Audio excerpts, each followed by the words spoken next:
Chega de fazer ensaio, agora é valendo.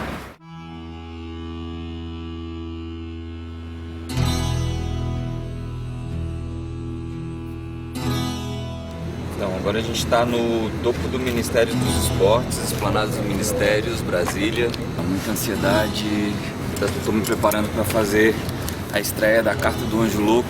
A performance acontece na hora, o figurino está também acontecendo nesse momento.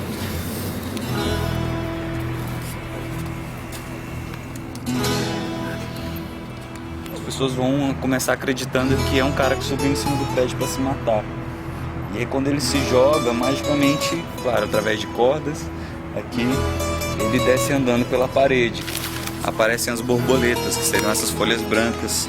O William é uma pessoa meio doida, né?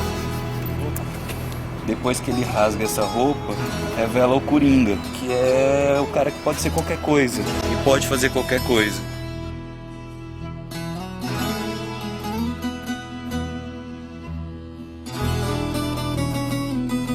Tem mais uma transformação, que seria tirar ainda essa máscara que seria do bobo da corte e revelando um ser integrado no cosmos.